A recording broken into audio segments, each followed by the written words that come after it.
La editorial. El descendiente directo de Pablo de Tarso. En este ejercicio en donde escribo acerca de mi reacción a un video que se hizo enfocando a mi padre de manera un poco inapropiada para un pastor que debería ser manso para dirigir a las ovejas perdidas del redil en este mundo, voy a mostrar cuál es la relación directa entre el señor Carlos Alpizar y su antecesor Pablo de Tarso, que comparten rasgos doctrinales de manera genética, y cuando digo genética me refiero a una forma alegórica de decir que tanto Pablo como Alpizar disfrutan de la condescendencia a conveniencia para tratar temas teológicos sin importar los daños colaterales que puedan desencadenar. Así, mientras voy oyendo el video, escribiré lo que puede ser un ejercicio interesante que a continuación narraré para todos ustedes. Desde el primer minuto, el pastor, en su mansedumbre, va a intentar humillar de manera casi imperceptible a una persona que solo quiere exponer su punto de vista sin ínfulas de querer ridiculizar, sino defender. Él usa el término dar chance, porque está convencido de que su punto de vista es irrefutable, lo cual acarrea un primer error en un debate, que viene a ser como luego como un juego de ajedrez en donde puedes concentrarte en seguir de cerca una jugada mientras que descuidas la retaguardia y no ves venir el jaque mate. Y les voy a narrar esta narrativa, esta maravilla de esta batalla épica entre David y Goliat, entre la tortuga y la liebre, donde una vez más el humilde salió victorioso. Mi padre lanza su premisa, abro comillas, estoy aquí para defender la ley de Dios, cierro comillas. Abro comillas, estoy aquí para demostrar que la ley está vigente, cierro comillas. Alpizar ataca con un dardo, abro comillas. Cuando usted dice la ley de Dios, se refiere a la ley de Moisés, cierro comillas. A lo cual mi padre responde que sí, que es la misma. Alpizar lanza otro dardo, abro comillas. Bueno, también está la ley de Cristo, ¿verdad? Cierro comillas. Y aquí empieza el debate. Esta epopeya, según cuenta Alpizar, que supuestamente lo da a él como vencedor.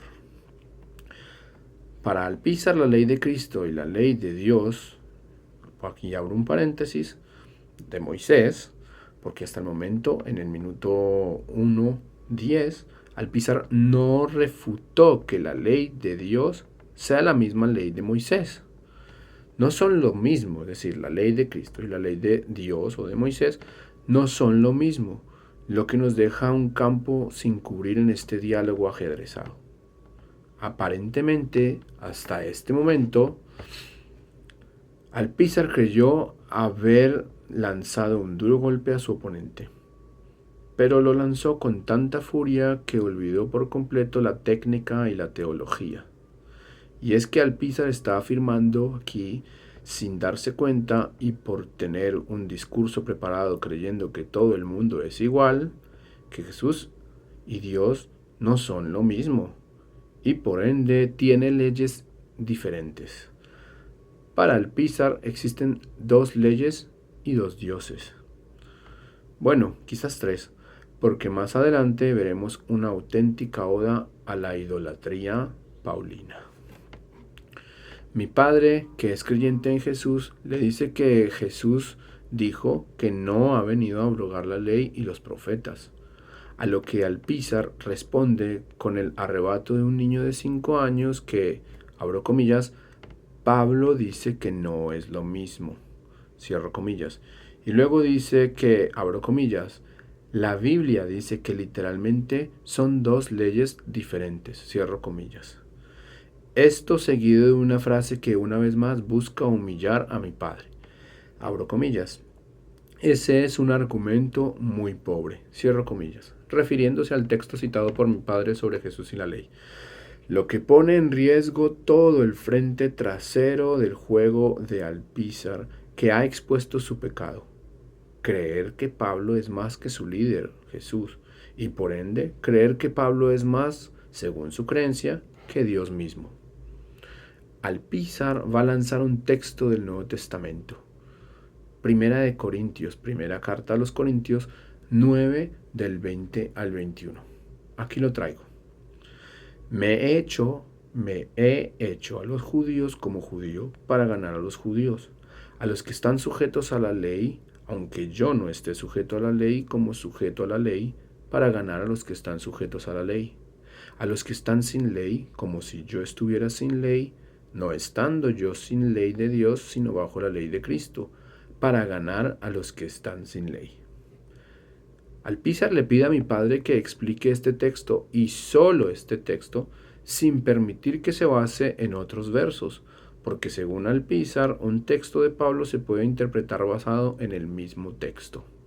Como si la vida y obra de Jesús no fuera ya un reencauche de las historias del Antiguo Testamento, como si la idea mesiánica del cristianismo no estuviera basada en las interpretaciones de los profetas y rabinos de mi pueblo, basada para luego ser descontextualizada, por supuesto, por los sabios políticos discípulos de Jesús que con ella crearon un movimiento en masa para adoctrinar al mundo entero en la creencia de perpetuar la memoria de Titus o Jesús. Yo le voy a explicar el texto al señor Alpizar de manera literal, si me permiten, y con todo respeto al público cristiano y mesiánico que me ve. El texto es una prueba de la estrecha conexión tribal que existe entre Pablo y Alpizar, y por lo cual nos queda claro el nombre de su canal, Teología Paulina. El texto está diciendo que si yo tengo que hablar con un judío que cree en Jesús, incluso afirmando que he guardado fiestas judías para aprender de ellas y saludarlo usando expresiones como Shalom o allá en Israel estás en Shabbat, pues lo voy a hacer, solo porque quiero quedar bien. Así no crea en eso. Igual, el judío tampoco cree en su propia Torá. Pero si vienen los shemaines judaizantes, aquí no se habla de ley o hebreo o nada porque Pablo es nuestro Señor. El texto de Corintios el texto de Corintios se explica con el típico ejemplo de la familia promedio israelí, en la que hay un joven ateo o en su defecto que no es religioso y es invitado a la cena de Pesaj, que es Pascua, y esta persona solo quiere ser éticamente correcto y respetar a sus padres, así que decide ir y vestir una kipá, porque de hecho la comida que le darán allí es muy rica. Él no está ahí porque crea, sino por respeto. Y eso es lo que Pablo dice en ese texto, y no solo en esos versos, sino, y si el señor Alpizar nos lo permite, lo dice en todo el capítulo. Pero aquí una vez más, Alpizar deja al descubierto su ficha más valiosa, su reina. Nos evidencia que el hecho de que no permita que se salte de verso en verso es claramente porque a él le cuesta hacer paralelismos históricos y reflexiones a gran escala. Ese video lo van a poder ver en la caja de comentarios. Voy a poner el enlace. Y es que, a menos que Alpizar crea en una posible transmisión oral del Evangelio y una posible tradición apostólica, cuando leemos la frase que escribe Pablo, abro comillas, me he hecho judío a los judíos, etc., cierro comillas, tenemos que pensar en qué pruebas sustentan esta afirmación. O sea, que si tenemos que saltar entre textos para poder analizar la siguiente pregunta. Sí, tenemos que saltar entre textos para poder analizar la siguiente pregunta. ¿De qué manera Pablo se hizo como los judíos? Es sabido que la primera carta a los Corintios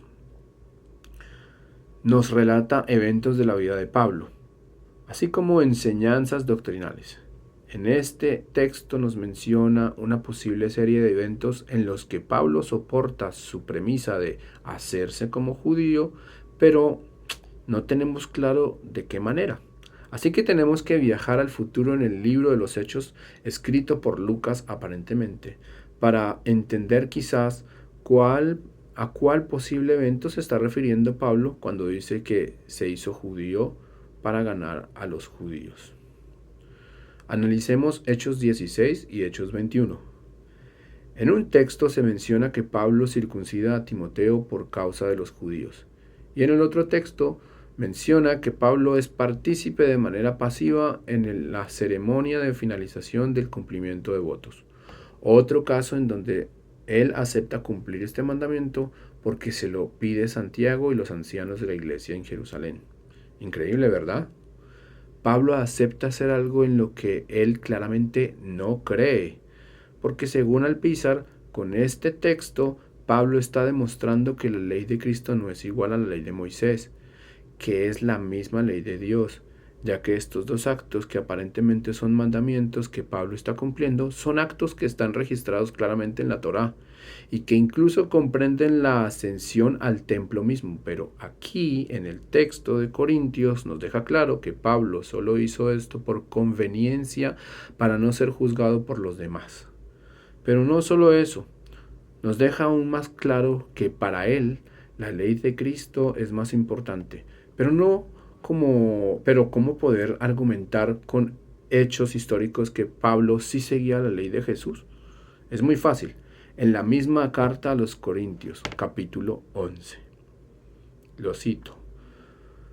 Porque yo recibí del Señor lo que también os he enseñado, que el Señor Jesús, la noche que fue entregado, tomó pan, y habiendo dado gracias, lo partió y dijo: tomad, comed, esto es mi cuerpo que por vosotros es partido.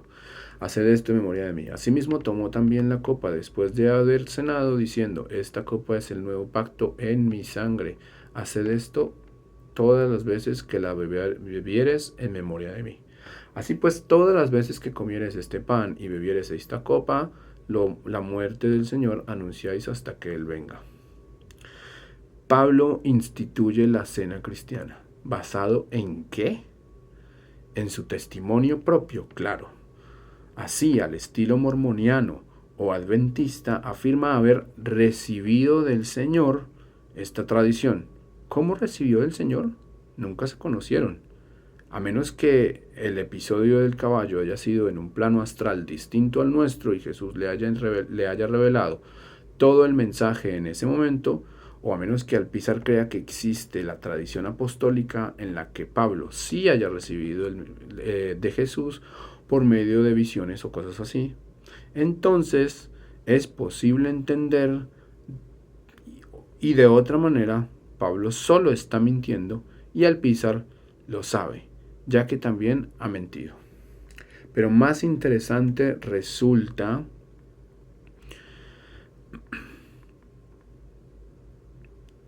observar que la cena del Señor es resultado de una transposición de eventos y ceremonias, pues el contexto de esta cena se supone es la Pascua judía, algo que según el Alpizar cristiano no tiene nada que ver con la ley de Jesús.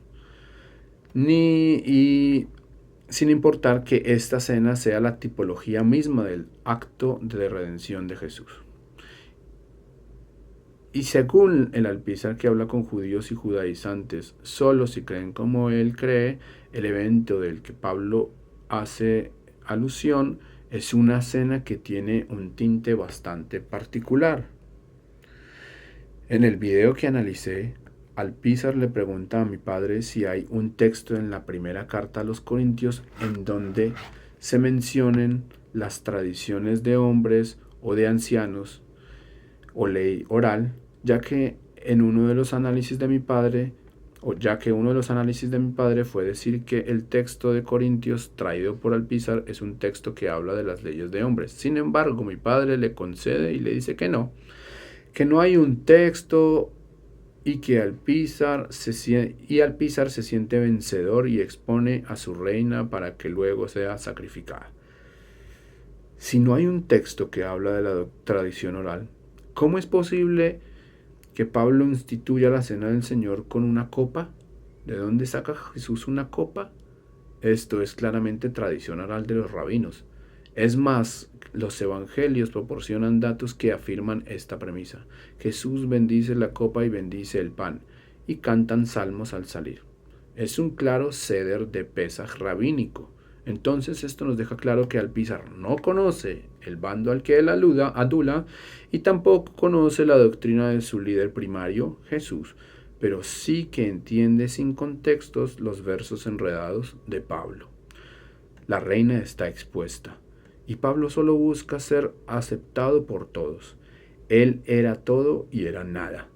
Por eso es incluso cuestionable que se mencione que era judío o discípulo de Gamaliel, porque quizás esto también lo dijo para ser aceptado por los demás. La ley de Jesús no es la misma ley de Moisés, y por ende, al ser que Moisés recibió esta ley en el monte Sinaí de parte de Dios, entonces tampoco es la misma ley de Dios. Cristo es otro Dios que entrega leyes nuevas mezcladas con leyes rabínicas, pero la reina está en jaque. ¿Cuál es el jaque mate? En su delirio de grandeza, Alpizar le concede 5 minutos a mi padre, y mi padre, que es sabio, usa sus últimos suspiros para lanzar el golpe final. El todo por el todo. Y Alpizar y su menjurje doctrinal caen sin que él mismo ni sus seguidores lo sepan ni lo entiendan. La séptima trompeta. Este juego grotesco de ajedrez se cierra con una maravillosa sinfonía ejecutada en el libro de Apocalipsis y la cual voy a permitirme amenizar usando el Requiem de Mozart, el movimiento titulado Lacrimosa.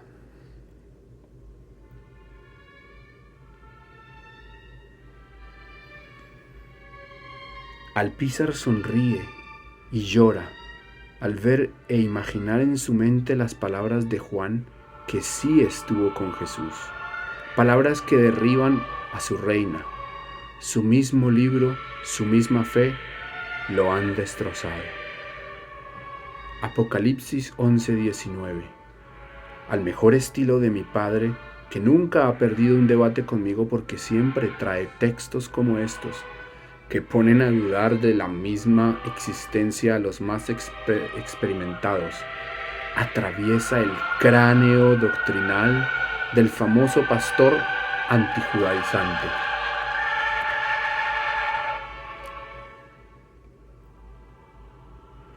Y lo deja observando con sus ojos a punto de llorar, con la frase al final, abro comillas, en el día del juicio, nosotros vamos a dar cuentas ante Dios por haber invalidado su ley. Dice Apocalipsis,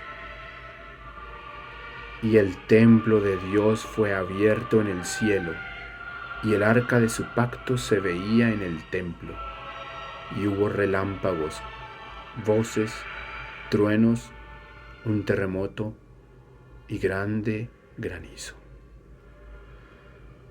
No solo le probó que el templo no había sido destruido y que permanecía intacto en la memoria del Altísimo, sino que también le probó que al final de los días el arca donde estaban escondidas las tablas de la ley, y solo eso, no como dice Pablo en una de sus fábulas, esa arca estaba allí, por testimonio a las naciones.